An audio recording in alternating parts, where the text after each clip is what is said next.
The Ministry of Education and Human Resource Development presents Math in Action, making math interesting and fun. Our master teachers will help you improve your problem-solving skills so that you can ace that exam, helping you conquer the most difficult math problems. At any level, we'll make it simple through easy-to-follow tutorials. Join us every week on the Government Information Service for Math in Action, brought to you by the Numeracy Task Force of the Ministry of Education and Human Resource Development.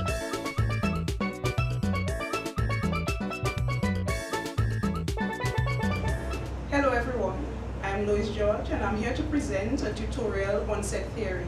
This set theory tutorial will be based on CSEC's math syllabus. Before going to looking at questions, I know everybody's very eager. Let us look at some of the objectives in the math syllabus associated with set theory.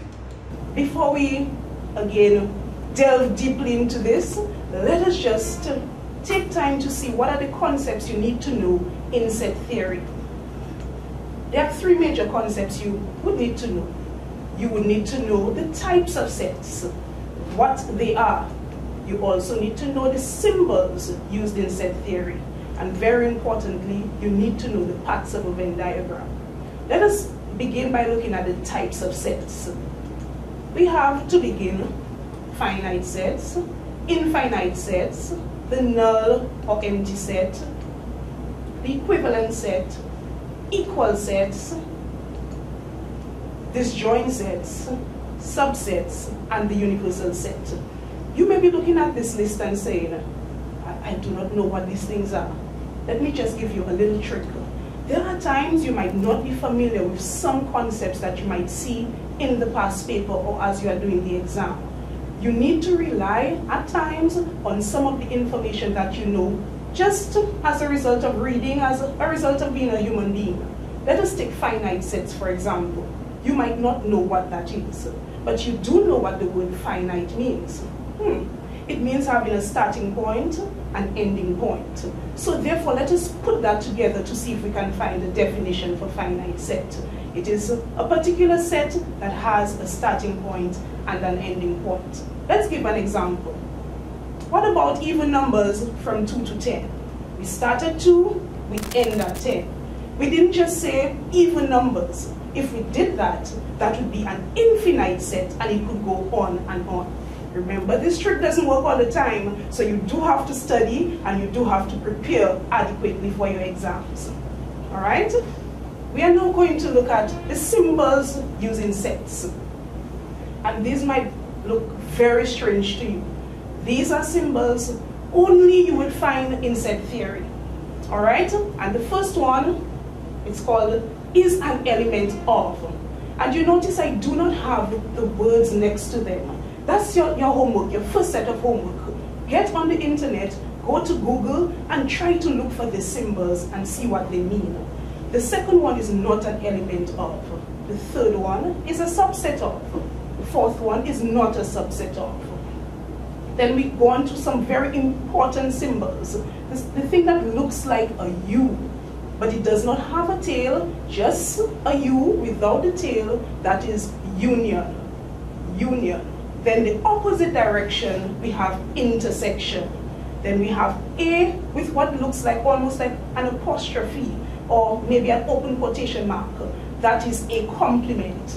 And then we have the circle with the line, and that is an empty set. Now let us look at the parts of a Venn diagram.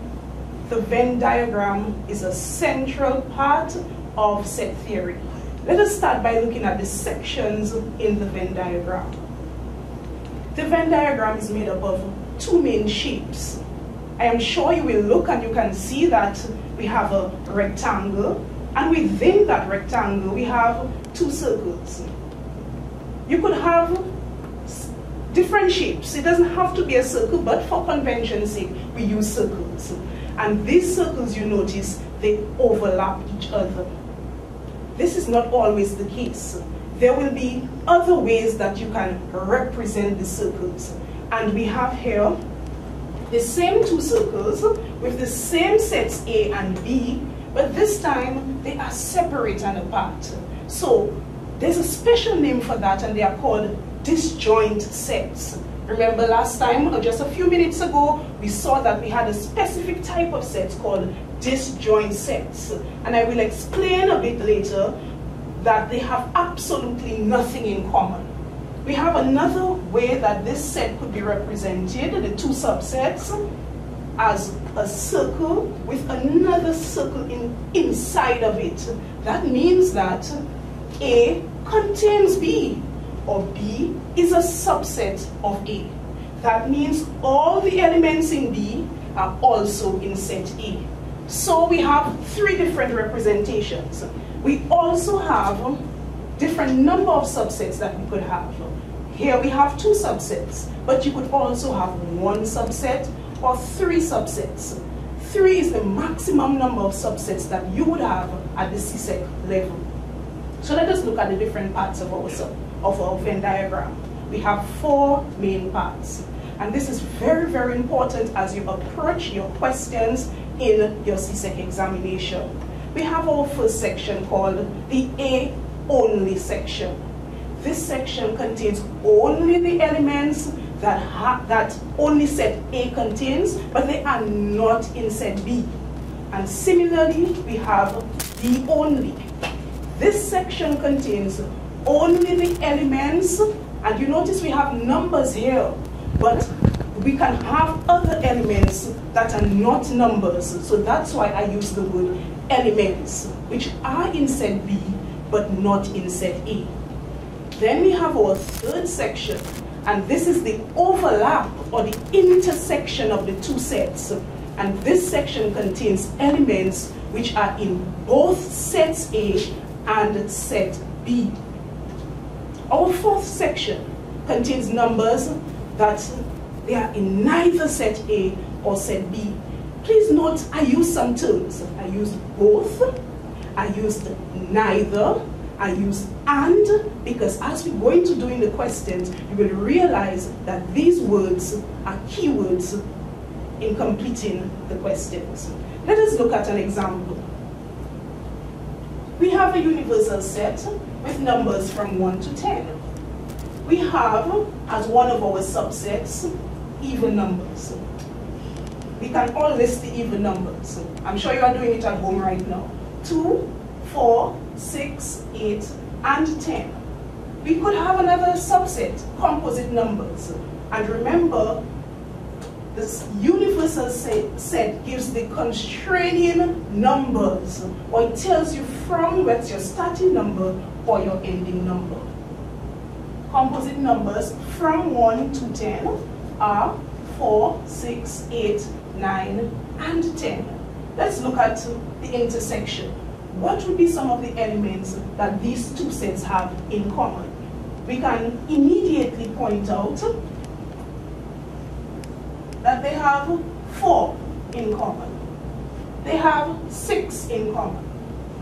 They have 8 in common. You would agree. And we also have 10 in common. So these circled elements would go in that center region. You would notice that there are some elements that we did not see coming up here. For example, 1. Do we have 1 anywhere? No. We also have 3 not showing up. So 1 and 3 would be in the neither region, or it would be outside of the circles. So I took some time to go through the Venn diagram because we will need it a little bit later on as we do some worked examples. The Ministry of Education and Human Resource Development presents Math in Action, making math interesting and fun. Our master teachers will help you improve your problem-solving skills so that you can ace that exam, helping you conquer the most difficult math problems. At any level, we'll make it simple through easy-to-follow tutorials. Join us every week on the Government Information Service for Math in Action, brought to you by the Numeracy Task Force of the Ministry of Education and Human Resource Development. You must ask by now, how does sets, the topic, link with other parts of your syllabus? It links in a very big way to 4 main parts. We have it is linked, firstly, to algebra. It is also linked to number theory. It is linked as well to computation and finally to geometry. Let us look at specifically how set theory is linked to algebra. You need to be able to formulate algebraic expressions. You need as well to be able to simplify these algebraic expressions that you have formed. And finally, you would also need to solve equations. In terms of number theory, you need to know different types of numbers. Already we have met the even number, we have met the composite number, but there are other types of numbers that we would meet. We have prime numbers, odd numbers, square numbers. This list is not exhaustible. You know, we can have other numbers, but these are the main types that you would find. Then for computation, you need to know the 4 basic operations: addition, subtraction, multiplication, and division. So, in terms of what you need to know, these are the key points. Let's go to our first worked example and see how we can apply our knowledge and our skills right there. We have a question from January 2012, and it states a universal set U is defined as U equals the set of 51 through 59. We have 2 subsets, and they are called A and B. We must remember the names of the subsets. They must be called by the names. So A would be odd numbers, B, prime numbers. Once you have started reading your question, it is important you begin analyzing the information immediately. Do not wait until you get to part 1 or part 2 or part 3. Start asking yourself questions already. What are the odd numbers I see there? What are the prime numbers that I see there? This is a good technique and a good tool that you can use to do very well on your exam. A is the set of odd numbers. What do we know about odd numbers? They end with either 1, a 3, a 5, 7, or 9. So I'm sure you have already pulled them out already. So we have 51, 53, 55, 57, and 59. B is the set of prime numbers. What are prime numbers? Numbers that have only 2 factors, 1 and itself. But remember, you need to know more than the definition. You need to know at least examples from 1 to 100 of all the different types of numbers so that you can move very quickly in the exam. So the prime numbers would be 53 and 59. A lot of students confuse themselves and say that 51 is a prime number, but please remember it is divisible by 3. Our next question, it must come, the Venn diagram. It says we should draw a Venn diagram to represent the set A, B, and U. Remember earlier we established that the Venn diagram typically has 4 sections. So let's see what that looks like. Let us pull out the sections, then we will place these sections in the Venn diagram. We have the intersection, as we already know. Those are the elements that are in both sets A and B. Those 2 numbers would be 53 and 59. We have our only sections, A only. Those elements are only in A, but they are not in B. You have 51, 55, and 57. Very interestingly, we have B being an empty set. So let's see. Maybe that can be quite interesting as we draw the Venn diagram. Our 4th region are the elements. They are in neither set A or set B. They are 52, 54, 56, and 58. Let us look at how that would be if we use set notation.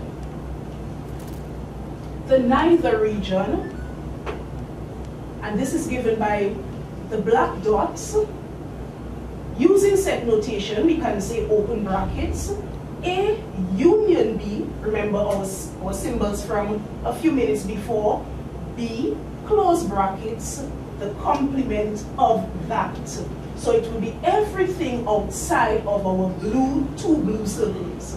And our intersection, which is represented by our red stripes, it would look like A with the upside down U intersect B. It is now quite a simple task to just put this information on the Venn diagram. When you draw a Venn diagram, your labels are very important. Just like we do not want to be called boy or girl, we want to be called Tom or Jane, our sets need names. So we have to remember that our universal set is labeled U, and the question typically gives you the letter names for your subsets. So we have our labels, U on the outside of the rectangle, and above the circles we have our A and B. So it's just a matter of putting in the elements now. A only, 51, 55, 57. The intersection, 53, 59. Remember, B only is an empty set, so it has absolutely no elements. And outside, which would be our open brackets, A union B, close brackets, the complement of that, that would be 52, 54, 56, and 58. This is not the absolutely correct way to draw this Venn diagram. So let us look at how it should look. Again, we start with our labels. Remember, we looked earlier at the different ways two subsets could be represented. They could be one inside the other, they could be totally separated, but they could also overlap each other. And this is a very wonderful example of when they are one inside of the other. Remember, all the elements in B are also in set A. So let's see how that would look. In set B, we have 53 and 59, and on the outside of B, but still inside of A, we have 51, 55, 57. In the composite region, A union B, the composite of that, we have 52, 54, 56, and 58. This is the correct representation in terms of a Venn diagram for this particular question. Let's move on to our second worked example. We are going to now see the link between set theory and algebra. Let's look at a question. A survey was conducted amongst 40 tourists. Remember, I said to you, as soon as you start reading the question, let us begin the analysis. So what does this 40 represent? Yes, you said it, your universal set. So that means all the four regions would add up to 40 tourists. Let's continue and see what other information they gave us. We were told that 28 tourists visited Antigua, 30 visited Barbados, and we saw that 3x visited both countries and x visited neither countries. So basically we have our four regions. Let us try to see how we can put this information into our four regions. Let me stress those keywords, both. Do we see it coming up? Yes, 3x visited both. So anytime you see that word both, intersection should be coming to your mind. So 3x goes inside of the intersection. And the question already gave us the position of x. We do now have the only regions, A only and B only. But what do we put there? We didn't get information to put there. So let's see what we will do. We are told that the total number of people in set A is 28. We know as well that some of the people in set A is 3x. So how do I get the remainder? Remainder suggests subtraction. So to get A only, I would subtract 28 minus 3x. The same thing can be said for the B only region. Can you guess what we can put in that region? Yes, you are quite right. 30 minus 3x. Let's see what it would look like on a Venn diagram.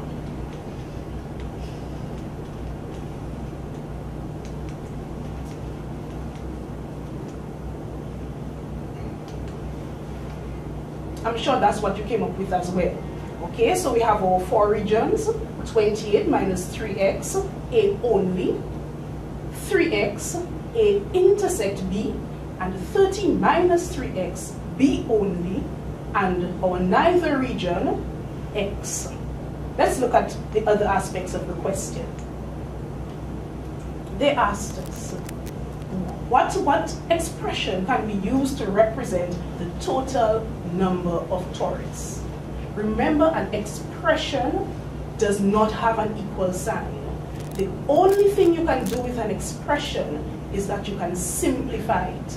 And when we speak about simplifying mathematics, we mean that we are collecting our like terms, our variables or our letters and our numbers. So we have our 4 regions. You just pull the information from each region. 28 minus 3x plus 3x, our intersection, plus 30 minus 3x plus x. Once you have this expression, this represents your total number of tourists.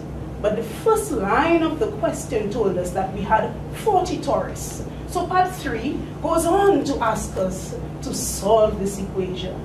And remember, an equation has an equal sign, a left-hand side, and a right-hand side that you can solve to get a number or a variable equals to a letter.